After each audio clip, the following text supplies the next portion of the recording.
जय गुरु जी। I was born and bred in England. England में रेज हुई थी और मेरी मम्मी ने हमें सिखाया था कि रोज दिया जलाओ भगवान के सामने। लेकिन वो भगवान बहुत ज्यादा थे। राम की फोटो भी थी और कृष्णा की भी, बहुत सारे, शिव जी की। तो मैं बहुत कंफ्यूज रहती थी, मेरे थॉट्स स्ट्रीमलाइन नहीं होते थे। तो मैं सबको बस मत्था टेकती थी, दिया जलाती थी और यही बस मेरा रिलीजन था और मेरी स्पिरिचुअल जर्नी थी, ज्यादा नहीं थी। लेकिन बचपन में ही मैंने बुद्धा के ऊपर किताबें पढ़नी शुरू कर दी। क्यों? क्योंकि मैं जब पैदा हुई थी, बहुत बड़ा होल इन द हार्ट था और एस्थमा था जो बहुत लाइफ थ्रेटनिंग था, और एक्जिमा था, और एक्जिमा ज्यादातर मेरे फेस पे था। तो मेरा हमेशा पेरेंट्स बहुत अनसाइटली रहता था, बहुत खराब रहता था। मैं स्क्रैच करती रहती थी बचपन में और खून निकलता रहता था मेरे हैंड से और फेस से। तो बहुत डिफिकल्ट बचपन था। स्कूल में पार्टिसिपेट नहीं कर पाती थी स्पोर्ट्स में। एंड एक्चुअली डॉक्टर्स ने भी, क्योंकि उन दिनों में 50-50 चांस था ओपन हार्ट सर्जरी के लिए, सर्वाइवल के लिए, तो डॉक्टर्स ने मना कर दिया था, मेरे पेरेंट्स ने मना कर दिया था कि हम सर्जरी नहीं करेंगे इसकी, क्योंकि बहुत डरते थे वो सर्जरी करने से। तो वो होल इन द हार्ट जो है टेक ओवर कर गया था मेरी लाइफ का। एक्चुअली क्या हुआ, डॉक्टर्स ने मेरे पेरेंट्स को ये बोला कि ये 10 साल की उम्र से ज्यादा नहीं जीगी, क्योंकि इसका हमेशा ब्रेथलेस रहती है, वो स्ट्रगल करती है ये। सो मोस्टली मेरा बचपन ना हॉस्पिटल्स में स्पेंड हुआ था। लेकिन मैं मानती हूँ कि गुरुजी उस टाइम भी मेरे साथ थे, क्योंकि मैं सर्वाइव कर गई। एंड मेरा टीनेज ईयर्स जो था रिलेटिवली स्मूथ था, होता था अटैक पर इतने ज्यादा नहीं। फिर मैं second decade of my life 22 की थी जब मैं इंडिया में आके शादी हो गई, इंडिया में शादी हो गई। तो लेकिन मैं जैसे इंडिया आई, दिल्ली आई, तो मुझे अस्थमा मेरा इतना बढ़ गया, नॉट चेंजिंग सीजन में मुझे हॉस्पिटलाइज किया जाता था अशोक हॉस्पिटल में, और मुझे आईसीयू में डाला जाता था। बहुत ज्यादा खतरनाक वाला अस्थमा होता था मुझे, फेब्रुवरी के टाइम, फेब्रुवरी मार्च के टाइम, और हमेशा अक्टूबर नवंबर के टाइम, 2 बार होता था साल में। और जो डॉक्टर अश्विनी आनंद चोपड़ा है, वो मुझे स्टेरॉइड इंजेक्शन देते थे और हमेशा मुझे होलिस्टिक वे ऑफ लिविंग भी बोलते थे कि अपनी ब्रीदिंग करो, प्राणायाम करो, थोड़ा सा और स्पिरिचुअल बन जाओ। सो वो मुझे वो रास्ता हमेशा दिखाते थे और मैं आ गई थी इस रास्ते में ऑलरेडी, क्योंकि बचपने में सीड सो हो गई थी। मतलब काफी फिलोसॉफिकल थी शुरू से। एंड क्योंकि मैं बहुत किताबें पढ़ती थी, तो वैसे भी मैं एक सीकर ही थी, तो मुझे कुछ समझ नहीं आते थे कि मैं दिल्ली क्यों शादी होगी, कैसे आ गई, कहाँ आ गई मैं। तो मैं हमेशा सोचती रहती थी और भगवान से पूछती रहती थी, और ये नहीं पता था भगवान है कौन। मैं बहुत कंफ्यूज रहती थी, मुझे रास्ता ढूंढती थी। तो इसलिए मैं बहुत बाबाज के पास गई, बहुत गुरुज के पास गई, पंडित के पास गई, तो बहुत भटकी बेसिकली।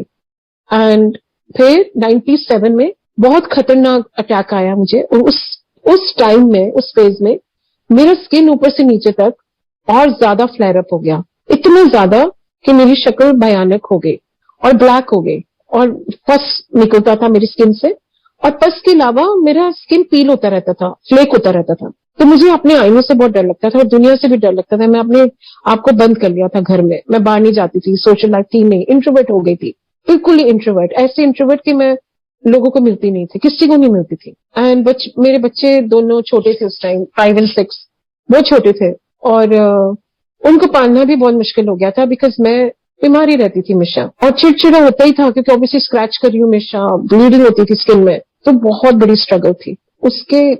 वो और कंबाइंड विद स्टेरॉइड इंजेक्शन लेना, वेट गेन हो रहा था।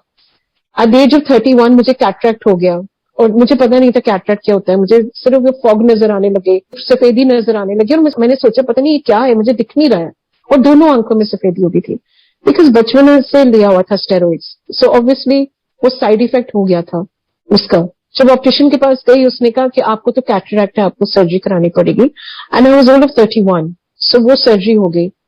फिर एक पुरानी संगत है, उन्होंने मुझे सोशली काफी मिलती थी, इन द सेंस वो मेरे एक्स हस्बैंड को जानती थी, वो गाड़ियां खरीदती थी मेरे एक्स हस्बैंड से। तो उसने कहा कि आप मेरे गुरुजी पास चलो, गुरुजी आए हुए हैं पंजाब से।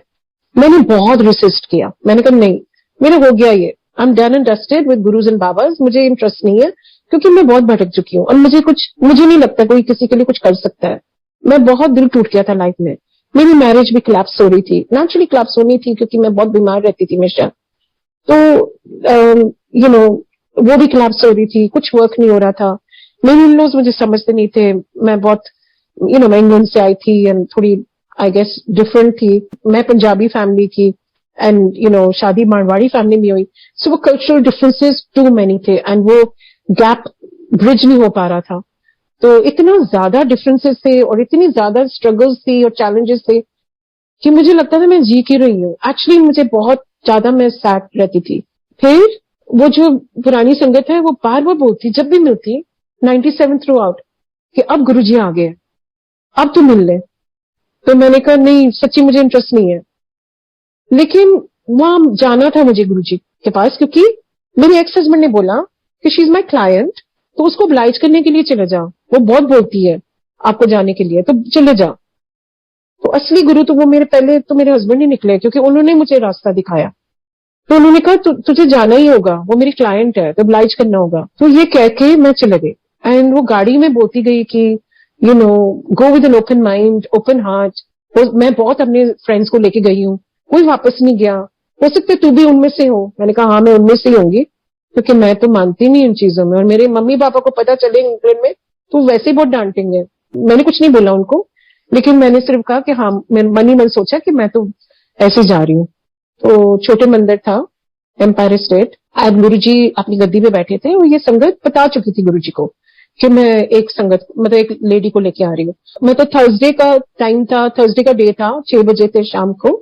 एंड गुरु जी अपनी गद्दी में बैठे थे, अपनी 1 घंटे की वॉक करके आए थे। तो हमेशा used to lead by example, हमेशा एग्जाम्पल सेट करते थे कि 1 घंटा वॉक करो, अपनी सेहत का ध्यान रखो। तो गुरुजी वॉक करके आए थे तो अपनी चोला नहीं पहना हुआ था, अभी शॉर्ट्स पहने थे, टी शर्ट, ट्रेनर्स, और कोई नहीं था वहां। 6 बजे कोई होता भी नहीं था छोटे मंदिर में। 7 7:30 बजे शुरू होती थी संगत। मैं जैसे मंदिर गई, सिर्फ मैं और ये संगत थी, एंड मैं जैसे अंदर वॉक किया एंड गई गुरुजी की तरफ, मुझे पहले तो सबसे पहले तो बहुत ज्यादा खुशबू आई। मैंने कहा अगरबत्ती लगी होगी, जलाई होगी कहीं अगरबत्ती, तो मैंने ज्यादा ध्यान नहीं दिया, पर मुझे ये पता है कि बहुत खुशबू आई थी। और फिर जैसे मैंने गुरुजी की तरफ देखा, मुझे ऐसी कोई सेंस ऑफ फेमिलियरिटी लगी। मुझे ऐसा लगा कि मैं घर आ गई हूँ। मुझे बहुत सुकून मिला एकदम। जहां मैं इतना अंदर, जैसे होता है ना, स्टॉर्म चल रहा था, एक तूफान चल रहा था पूरी लाइफ पैदा होते ही, बिकॉज बहुत मुश्किल था। मेरे पेरेंट्स को भी मैंने बहुत तंग किया क्योंकि वो बेचारे मुझे छोड़ते रहते थे हॉस्पिटल, और मेरी मेमोरी एक ही है कि मेरे पेरेंट्स मुझे छोड़ रहे हैं। सो वो अबैंडनमेंट फीलिंग बचपन से ही आ गई थी।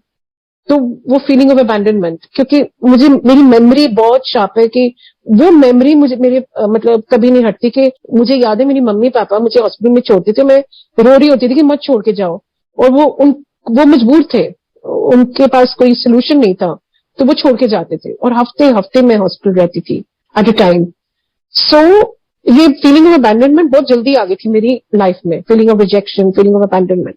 और वही हुआ, वो पैटर्न कंटिन्यू होता गया मेरी मैरिज तक, बिकॉज मेरे हस्बैंड ने भी मुझे अबैंडन कर दिया, रिजेक्ट कर दिया। सो वो पैटर्न मेरा था बहुत स्ट्रांग। कई बार हम कोई पैटर्न कैरी करते हैं, कभी कभी हमारे पेरेंट्स से, कभी टीचर कुछ बोल देती है तो फीलिंग ऑफ रिजेक्शन। तो मैं ये हमेशा सोचती थी, मेरा सेल्फ स्टीम भी बहुत लो था, कॉन्फिडेंस लेवल ऑब्वियसली बहुत लो था कि मैं हमेशा सोचती थी मैं अट्रैक्टिव नहीं हूँ। मेरा एक्जिमा हमेशा फेस पे रहता था, तो रेड रहता था, फ्लेकी रहता था, तो मैं सोचती थी मैं बहुत अनअट्रैक्टिव हूँ। एंड उस टाइम तो हो ही गई थी, बिकॉज मेरा स्किन पूरा ब्लैक हो गया था जब मैं गुरुजी के पास फर्स्ट टाइम आई। और मुझे उनको देख के भी शर्म आ रही थी कि वो मुझे देख रहे होंगे, क्या सोच रहे होंगे। तो मैं अपनी आंखें नीचे रख के बैठ गई गुरुजी के पास, एंड मैं बहुत ग्रेटफुल हो गई एकदम कि ये संगत मुझे लेके आई है यहाँ, क्योंकि पहली बार मुझे लग रहा है कि मैं सही जगह आ गई हूँ। मुझे एक्चुअली पहली बार लाइफ में फील हुआ कि मैं पहली बार लाइफ में किसी को मिल रही हूँ जहां मैं सेफ फील कर रही हूँ, जहां मुझे प्रोटेक्शन मिल रही है, जहां मुझे कोई जज नहीं कर रहा। एंड मुझे ये श्योर था कि गुरुजी मुझे अबैंडन नहीं करेंगे और रिजेक्ट नहीं करेंगे। और अगले मोमेंट में उन्होंने कहा तू रोज आया कर, तू रोज आ। एंड इतनी सॉफ्ट वॉइस में, प्यार वाली वॉइस में, जैसे कोई प्यार आपको करता है तो बहुत सॉफ्टली बोलता है कि तू आया कर, तू रोज आया कर और रोज लंगर किया कर। जैसे उन्होंने कहा, मुझे ऐसा लगा कि जिसके लिए मैं बोर्न हुई थी वो मुझे मिल गया। उस ईयर में मैं एस्ट्रोलॉजर के पास गई थी और उन्होंने कहा था कि मेरी कोई लाइफ नहीं है दिसंबर 97 के बाद, कि आप अच्छे डॉक्टर को दिखा दो क्योंकि आपकी तो कोई लाइफ ही नहीं है। उस टाइम मुझे स्किन का हो चुका था, जो बहुत बुरा होता है जो स्किन का, मैंने शुक्र किया ऑनेस्टली, मैंने सोचा नहीं कि मेरे बच्चे हैं छोटे, मैंने सेल्फिशली सोचा बहुत अच्छी बात है कि मैं मेरी लाइफ नहीं है, क्योंकि मेरी में हिम्मत नहीं थी, मैं कावत थी, मेरे में करेज नहीं था। सो जब गुरुजी ने कहा कि तू रोज आना है, रोज लंगर करना है, मैंने कहा मेरी जिंदगी तो है नहीं, पर एटलीस्ट मत्था टेका, मुझे लगा कि मेरी कोई लाइफ तो है नहीं, पर एटलीस्ट मैं पीसफुली यहाँ डाई करूंगी। तो लेकिन गुरुजी हैज बिगर बेटर प्लान्स, गुरुजी तो भगवान है, एंड गुरुजी किस्मत बदल देते हैं हमारे, जैसे कहते थे। एनीवे मैं पहले सुनाती हूँ, क्योंकि गुरुजी के जो लफ्ज थे, जो उनकी वाणी थी, वो अपने आप ही आती रहेगी। तो फिर मेरा वो शुरू हो गया अस्थमा, जहां गुरुजी के पास बैठी थी, और गुरुजी साथ ही बैठाते थे, ये नहीं क्योंकि मैं स्पेशल थी, क्योंकि बाद में उन्होंने समझाया कि तेरे साथ तो कोई लंगर खाने को तैयार नहीं था, क्योंकि तेरी स्किन ऐसी थी कि सब, मतलब इतनी भयानक थी, सब डरते थे तेरे साथ लंगर खाने के लिए, तभी मैं तुझे साथ बैठाता हूँ। तो क्या हुआ कि अक्टूबर का सीजन आ गया, सितंबर 97 में गई, अक्टूबर में आ गया, फटाफट ही आ गया, और मेरा अस्थमा ट्रिगर हो गया वहां बैठे बैठे, मेरा अटैक। तो मैंने कहा गुरुजी मुझे अभी जाने दीजिए, क्योंकि मुझे सांस नहीं आ रहा। एंड गुरुजी कहते कोई गल नहीं, तू पूरा लंगर कर। तो आई थॉट कि गुरुजी कितनी मर्सीलेस है कि गुरुजी मुझे लंगर खाने को बोल रहे हैं, मुझे तो सांस नहीं आ रहा, मुझे जाना है यहाँ से। तो मैंने फिर से बोला, मैंने कहा गुरुजी मुझे सांस नहीं आ रहा, कहने पूरा लंगर कर अगर कल्याण करना है। आई सेड गुरुजी मुझे स्टेरॉइड इंजेक्शन चाहिए, कहने आइयो तेरे स्टेरॉइड इंजेक्शन है।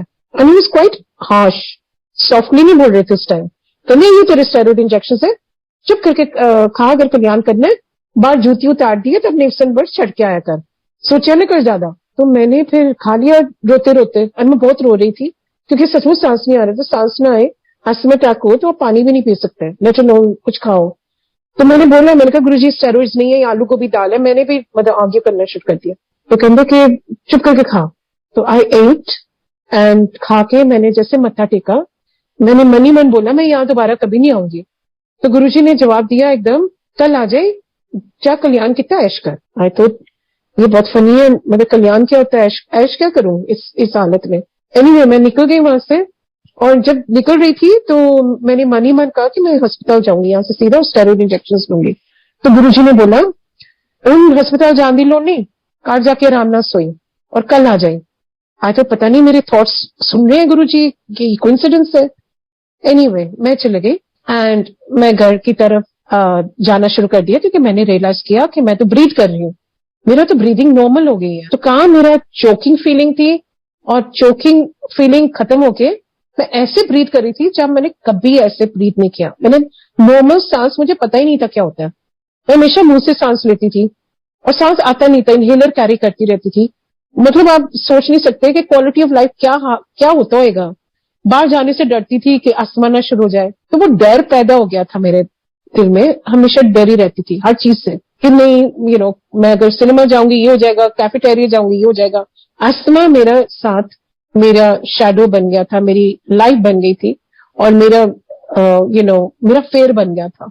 नहीं भी होना होता था तो हो जाता था। फिर मैंने सोचा ये कोइंसिडेंस है कि मतलब ये इत्तेफाक है कि मेरा अस्थमा ठीक हो गया, हो सकता है अगले चेंजिंग सीजन देखेंगे क्या हो रहा है। लेकिन बहुत चेंजिंग सीजन आए, लेकिन मेरा अस्थमा कभी वापस नहीं आया। एक लंगर प्रसाद के साथ गुरुजी ने वो अस्थमा जो ट्रिपल कर रहा था मेरी लाइफ को, और जो मेरा कॉन्फिडेंस खा गया था और मेरा लो स्टीम था, वो गुरुजी ने ठीक कर दिया एक लंगर प्रसाद के साथ। तो वो ही हमारी शक्ति है, लंगर प्रसाद में ही शक्ति है। अगर हम सचमुच गुरुजी की वाणी फॉलो कर रहे हैं और गुरुजी का हुक्म फॉलो कर रहे हैं तो बहुत सिंपल है, बिकॉज सिंप्लिसिटी गुरुजी सिखाने आए थे, और गुरुजी ने रिलीजन को ही सिंप्लीफाई कर दिया। जब मैं छोटी बच्चे की मतलब जब थी तो मैं बहुत कंफ्यूज रहती थी, किस भगवान को मानूं, किस भगवान को डिवोट करूं। गुरुजी ने कहा मेरे पे ध्यान दो, एंड वो बड़ा सिंप्लीफाई एंड स्ट्रीमलाइन कर दिया हमारे रिलीजन को, कि कोई वहम नहीं, कोई अहम नहीं, कोई मतलब कोई रिचुअल्स नहीं है, सब कुछ रिमूव कर दिया, और सिंपल प्रैक्टिकल वे में बस रब से प्यार करो। गुरुजी ने सिखाया। गुरुजी वॉज बिग ऑन डिसिप्लिन। वो अगर कोई फोन सुन भी रहा होता था या फोन देख रहा था तो कहते थे फोन की वाइब्रेशन लो या मेरी वाइब्रेशन लो। फोन का उनको बहुत था कि तुसी आयो 2 घंटे ते मेरे पे 100% फोकस करो, 100% सरेंडर, तो 100% ब्लेसिंग्स। जितने हम देंगे, मैथमेटिक्स सिंपल है, अगर हम सत्संग में बैठ के 10% अटेंशन दे रहे हैं और डिवोशन दे रहे हैं तो 10% ब्लेसिंग्स, जो हम देंगे वही वापस आएगा हमारी तरफ। तो इसलिए बहुत जरूरी है हमें अपने आप को चेक करना। जब हम सत्संग में बैठे होते हैं या अकेले भी घर में बैठे होते हैं और सुन रहे होते हैं शब्द कुर्बानी, तो हमें अपने आप को चेक करना है कि थॉट्स इधर उधर जा रही है कि गुरु जी तरफ जा रही है। अब आज तक होता है ऐसे कि माइंड वॉन्डर करता है, तो लेकिन हमारे ऊपर है कि माइंड को वापस लाना और गुरु जी तरफ ध्यान देना फिर से। और फोन हमेशा साइलेंट, अगर पूरा कॉन्फिडेंस है तो बंद ही कर दो, क्योंकि उसमें जो रस में होता है ना, जो गुरु जी कहने से मेरे को लाओ तो रस लिता करो, पूरा रस लो, आनंद लिता करो। आनंद लैन वाले बड़े कट लुके होंगे ने। एंड देन दूसरी समर ऑफ 98 गुरु जी ने मुझे बुलाया संगत से एंड कहते हैं तू शर्मा में पास हो गई, तेनू नींबू की तरह ने छोड़े, जा तेरा स्किन कैंसर ठीक किता। फिर बोले तू आईने को ना डरिया कर, तू बाथरूम की बत्ती ना बंद किया कर बाथरूम जाने तो पहले, और तू हूं ठीक हो गई। तो पिछले साल एस्ट्रोलॉजर को गई सी? मैं कहा हाँ जी गुरुजी। बड़ी शीपिशली मैंने जवाब दिया कि मुझे पता था कि गुरुजी काफी मतलब फेवर में नहीं थे इन चीजों के, क्योंकि गुरुजी कहते सी तुसी इधर उधर जानते हो ना एस्ट्रोलॉजर या टैरो कार्ड रीडर, वो वेमो में डाल देते हैं आपको, और मैं यहाँ आपका कल्याण कर रहा होता हूँ, आपको एक जगह लेके जा रहा होता हूँ, आपकी लाइफ को स्ट्रीमलाइन कर रहा होता हूँ, और फिर आप नेगेटिव हो जाते हो क्योंकि वेमो में पड़ जाते हो, किसी ने कुछ बोल दिया आपको, किसी एस्ट्रोलॉजर ने किसी उपाय बता दिया उसने, तो वो मेरा काम मुश्किल हो जाता है। तो इसलिए आप मेरे पास आते हो तो एस्ट्रोलॉजी के पास जाने की जरूरत है नहीं, मतलब जरूरत ही नहीं है, क्योंकि गुरुजी सब कुछ है। वही हमारे टैरो कार्ड रीडर है, वही हमारे एस्ट्रोलॉजर है, वही हमारे सब कुछ है actually. And he is a life changer, he is a game changer, not astrologers. Astrologers सिर्फ पढ़ सकते हैं, गुरुजी बदलते हैं। एस्ट्रोलॉजर्स पढ़ते हैं आपकी पत्री, गुरुजी आपकी पत्री बदलते हैं। It's very simple. तो फिर गुरुजी ने कहा तो एस्ट्रोलॉजी को गई सी? मैं कहा हाँ जी गुरुजी गई सी। तो कहते उन्हें की क्या सी? तो मेरे मुंह से लफ्ज ही नहीं निकल रहे थे। मैंने कहा गुरुजी कहने उन्हें क्या सी ना, तेरी लाइफ नहीं है दिसंबर 97, दस ना, तो मैं तेनू नवी जिंदगी देती है, अगे जाके समझ आएगी क्यों देती है। मैं उस फेज में लाइफ में बहुत दुखी थी, तो मैंने कहा पता नहीं क्यों दी है, क्या देने की जरूरत थी। तो गुरुजी को पता था मैं निराश हो गई कि कहते अगे जाके समझ आएगी, सब ठीक हो जाएगा। तो उनको पता ही था, मैंने कुछ कभी बोला नहीं गुरुजी को कि मेरी मैरिज कोलैप्स हो रही है गुरुजी, और you know I am deeply unhappy. कहते ना कि स्वर्ग और नरक यही है, तो मेरे अंदर बहुत ज्यादा दुख था। तो मैंने कहा गुरुजी मुझे, कहते सब ठीक हो जाएगा। मुझे ये नहीं पता था क्या ठीक होगा, because actually marriage was irreparable and irreversible. मुझे लग नहीं रहा था कि कुछ कभी ठीक होगा, बिकॉज आपको पता चल जाता है, इंसान की नेचर से ही पता चल जाता है। तो मैंने कहा मुझे नहीं लग रहा कभी ठीक होगा, तो कि मेरा मतलब हस्बैंड ठीक हो जाएगा या मेरी मैरिज ठीक हो जाएगी। तो मैंने कहा देखते हैं आगे क्या होता है। लेकिन मैं बहुत ज्यादा सैड तो रहती थी। ठीक हो गया था स्किन एकदम जैसे ब्लैक था, डार्क था, डिफॉर्म था मेरा फेस। तो वो मिराक्युलसली अपने आप ही लंगर करते करते आते अपने आप वो ठीक हो गया। और जो पुराने समय जिन्होंने देखा हुआ मुझे, वो तो देखते देखते ही उन्होंने देखा ये मेरे को, बिकॉज मेरा मेरे को जो था विजुअल था ना, वो दिखने मतलब it was visible. So because it was visible people could see the transformation. And asthma भी ठीक हो गया, ये स्किन कैंसर भी ठीक हो गया। एंड जैसे गुरुजी कहते मैं 90% अपने ते लल्ला ना, फिर उन्होंने कहा मुझे कहते तेरे वास्ते ना मैं बड़ा खून बहाया है, मैं बड़ा बीमार रहा एक हफ्ता, तेरा स्किन कैंसर अपने ते लल्ला था सी, तो बड़ा बीमार रहा मैं, तो मेरा देनिया भी नहीं दे सकती। क्योंकि ऑब्वियस मतलब आज में मैं बैठ के सोच कर एक दिन सोचेंगी तो मैं तेना की किता है। और जब मैं सोचती हूँ तो कोई वो लिस्ट एंडलेस है। एक्चुअली मैं ना आर्टिकुलेट कर पाती हूँ, ना मैं लिख सकती हूँ, दो आई एम राइटर, मैं लिख भी नहीं सकती हूँ, because I get so emotional, because he's changed me. I mean, he's changed, like, I feel he's changed the very person that I am. मेरे पूरा सोल ही बदल दिया गुरुजी ने, क्योंकि मैं वो हुई नहीं जो मैं जिसकी बात कर रही हूँ 30 years ago की, जो सेमी रहती थी, डरी रहती थी, लो सेल्फ एस्टीम थी, कॉन्फिडेंस लेवल खत्म हो गया था और सैड रहती थी। वो मैं हुई नहीं आज, जय गुरुजी, मैं बिल्कुल वो हुई नहीं। गुरुजी ने पूरा 360 डिग्रीज बदल दिया, जहां मुझे कॉन्फिडेंस भी दे दिया, अकेले भी ट्रैवल करने को कॉन्फिडेंस दे दिया, सब कुछ अकेले करती हूँ आज, क्योंकि मैं अकेली नहीं करती हूँ, गुरुजी करते हैं। एंड जब हम एक्चुअली सरेंडर कर देते हैं और अपनी गाड़ी की चाबी लिटरली गुरुजी को दे देते हैं, तो वही हमारी गाड़ी चलाते हैं, वही हमारी लाइफ चलाते हैं। तो हमें कुछ करने की जरूरत नहीं होती, क्योंकि अपने आप चीजें होती रहती है।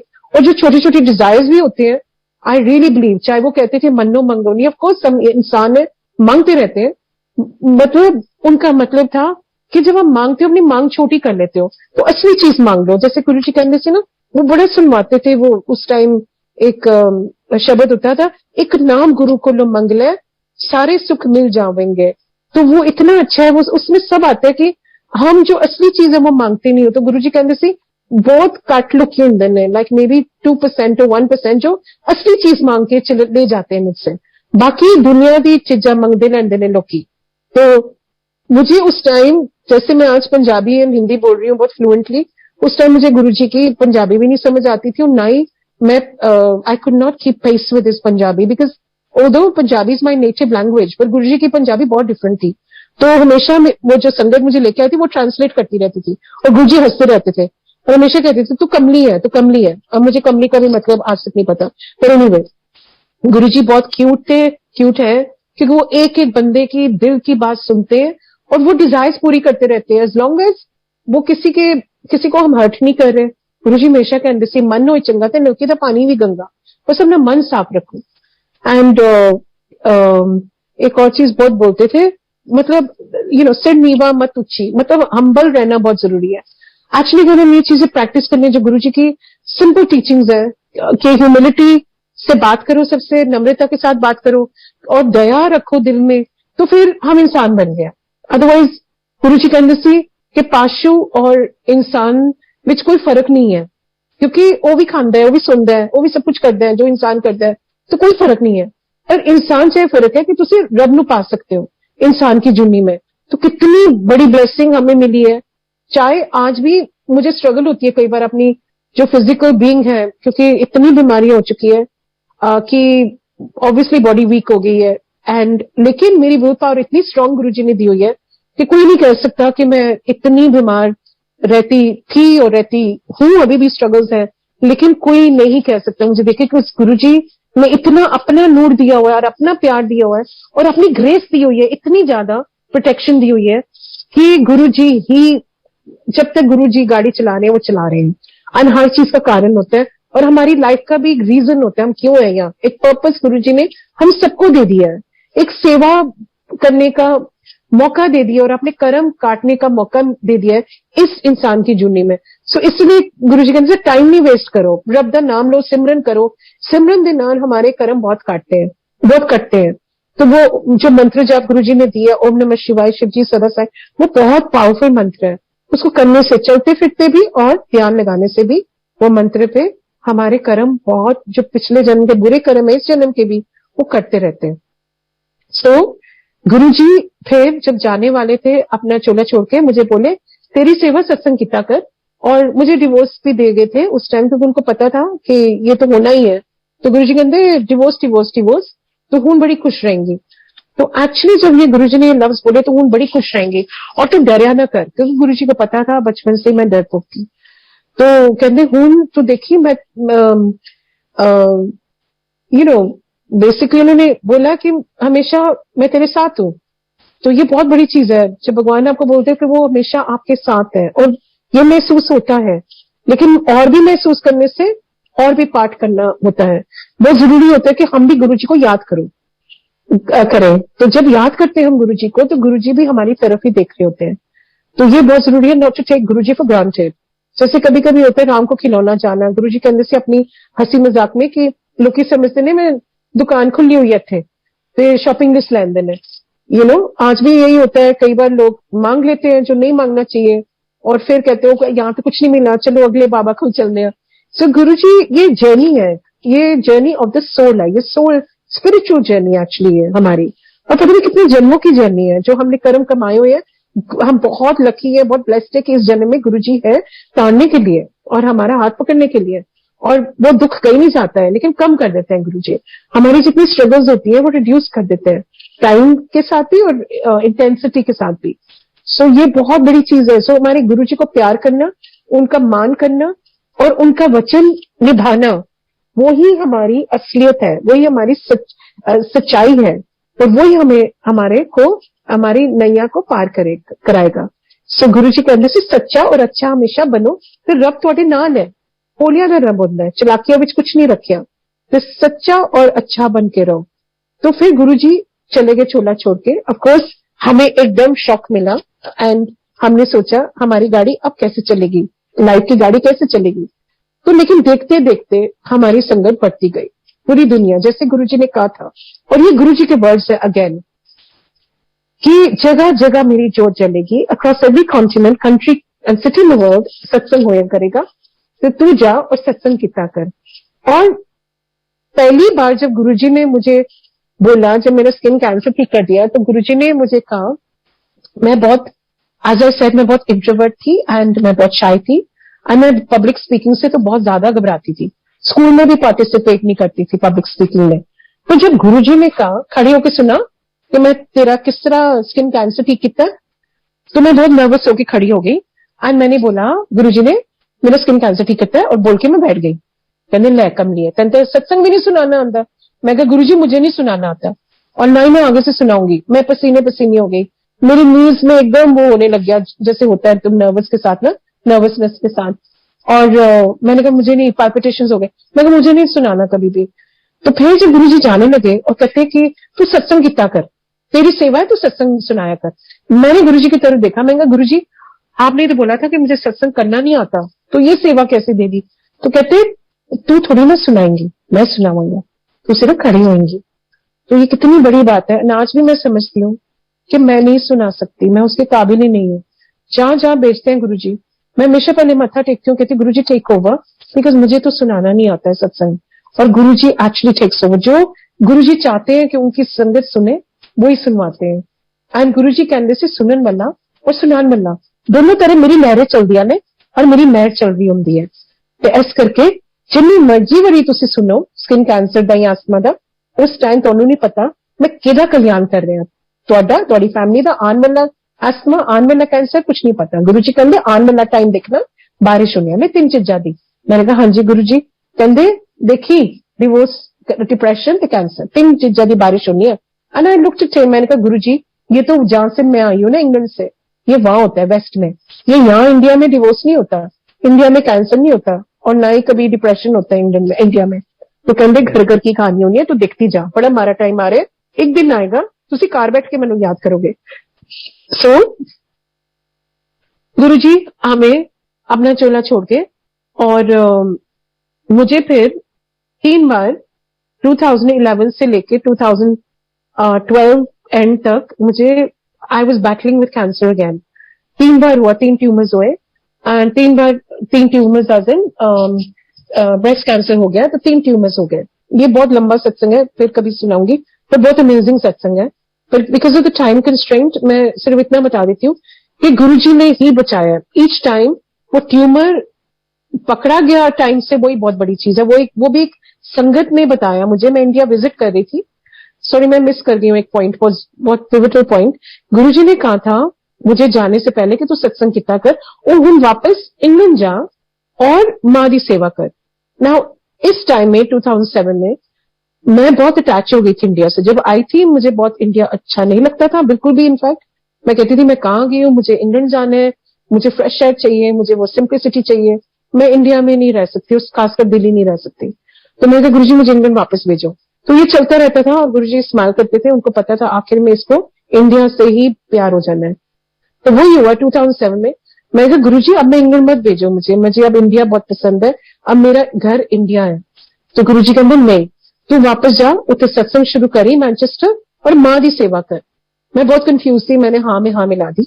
मैंने कहा मैं मां की सेवा क्यों करूंगी, मेरे बच्चे यहाँ बड़े हो रहे हैं। एनीवे जैसे गुरुजी ने बोला, उनका वचन था, उनकी वाणी थी, उनकी सच्चाई है। 2009 में मेरे फादर पास अवे हो गए, ही डाइड, एंड मेरी मदर को एकदम 2009 में पल्मोनरी फाइब्रोसिस हो गया। मुझे पता भी नहीं था पल्मोनरी फाइब्रोसिस होता है क्या। लंग डिजीज होती है, टिश्यूज श्रिंक होते जाते हैं, पेशेंट ब्रीथ नहीं कर सकता। तो बहुत सैड था। मम्मा बहुत अच्छी सोल थी मेरी मदर, बहुत ज्यादा दान करती थी, जो गुरुजी कहने से वैसे ही वो जीती थी कि अच्छा और सच्चा बनो, दान करो, गुप्त सेवा करो एंड गुप्त सिमरन करो। और मेरी मम्मी रहती ऐसी थी। जब हम पैदा हो रहे थे, वे 5 सिबलिंग्स, जब हम 5 पैदा हो रहे थे तो मम्मा रामायण पढ़ती थी। तो मम्मा थी ऐसे, उनके संस्कार बहुत ऊंचे थे, उनकी सोच बहुत ऊंची थी। तो मम्मी को ये हो गया, इतनी गंदी बीमारी, कभी सोच भी नहीं सकते थे, और वो डिजर्व नहीं करती थी ये, लेकिन कर्मों का खेल। तो मम्मा को हुआ ये, तो 2009 में, और अनिष्का मेरी बड़ी बेटी अमेरिका चले गई पढ़ने, यूएससी में, कैलिफोर्निया चले गई। एंड अभी सोनाक्षी मेरे साथ थी। तो फिर जब सोनाक्षी गई 2010 में, उसको छोड़ने गई थी मैं न्यूयॉर्क, तो फिर मुझे लगा कि अब मुझे जाना चाहिए। अपने आप ही वो बन गया पास, जब गुरुजी ने बोल दिया तो अपने आप वो रास्ता बन जाता है। तो मैं फिर पैक करके अपना, पंचशील में रहती थी उन दिनों में, तो मैं अपना lock stock and barrel pack करके मैं इंग्लैंड चले गई वापस। और मुझे यकीन नहीं हो रहा था कि मैं ये कर रही हूँ। मैं सोनाक्षी को छोड़ के न्यूयॉर्क, फिर मैं मैनचेस्टर आ गई। और बहुत सैड फेज था मेरी लाइफ का, क्योंकि दोनों बच्चे मेरे बाहर चले गए, मेरा नया डिवोर्स हो गया, मैंने अपना घर शिफ्ट कर लिया, कंट्री शिफ्ट कर ली वापस। तो बहुत ज्यादा चेंजेस आ गई और मैं बर्दाश्त नहीं कर पाई, तो माइनर सा डिप्रेशन हो गया। और छोटा भाई मेरा जो है संजय, इंग्लैंड में, उसको ऑटोइम्यून डिजीज होगी। उस टाइम वो भी नहीं पता था क्या होता है ऑटोइम्यून डिजीज, तो ये नई नई, और उसको सिर्फ हफ्ता दिया गया था डॉक्टर ने। वो भी बहुत क्रेजी टाइम था। लेकिन मेरा सबसे छोटा भाई है जो संजीव, वो और मैं बस गुरुजी में मतलब है हमारी डिवोशन। तो उसने कहा कि तू गुरुजी का स्वरूप संजय की पिलों के नीचे रख दे, वो ठीक हो जाएगा। मैंने कहा डॉक्टर ने एक हफ्ता दिया उसको, एक हफ्ता भी नहीं, 5-6 दिन दिए थे। तो कहते तू देखना क्या मेरेकल होगा। तो एक्चुअली वो मेरेकल हुआ, सही डॉक्टर आ गया उसको बचाने के लिए। And with in weeks Sanjay ठीक हो गया। एनीवे वो भी बहुत हैप्पी टाइम था, एज इन ही रिकवर्ड। हमने सेलिब्रेट किया उसकी रिकवरी। समझ नहीं आ रहा था वो कैसे एकदम बीमार भी हो गया, बहुत ज्यादा एक्सरसाइज करता है, बहुत फिट है, और उसको ऑटोइम्यून डिजीज हुआ, तो हम शॉक्ड हो गया एज अ फैमिली। देन मम्मा को 6 महीने दिए गए 2010 में। मैं बहुत वहां लोनली हो गई, क्योंकि मैं अपने बच्चों को मिस कर रही थी। फिर जैसे गुरुजी ने कहा कि थोड़ा गुरु परिवार थोड़े अपने परिवार को ज्यादा प्यार करेगा और काम आएगा, which is a reality today. So एक संगत है, वो बड़े मंदिर से निकल रही थी, मंडे का दिन था, और कहती है अनीता तुझे याद है ना गुरुजी ने क्यों भेजा तुझे इंग्लैंड। मैंने कहा हाँ जी, मम्मा का ध्यान रखने के लिए। कहती उसके अलावा सत्संग शुरू करवा। तो एनीवे लॉन्ग एंड शॉर्ट 5 हमारी थे मेरे बचपन की फ्रेंड्स, एंड हमने फिर वहां सत्संग शुरू किए उस टाइम 2010 एंड में। एंड आज हमारे पास मैनचेस्टर में 500 से ऊपर संगत है। तो ये गुरुजी ने शुरू किए वहां भी, न्यू कैसल में भी, लिवरपूल में भी, बर्मिंघम में भी, लंदन में भी, हर जगह गुरुजी की सचमुच जोत जल रही है, और संगत अपने आप ही बढ़ती जा रही है। तो गुरुजी से यही मांगो कि गुरुजी हमेशा रखना अपने चन्ना दे कोल, और हमेशा हमें प्यार करते रहना, और फॉरगिव भी करते रहना, बहुत गलतियां भी होती है, एंड हमेशा अच्छा और सच्चा आपने ही सिखाना है, बिकॉज आप ही सब कुछ करते हो। सो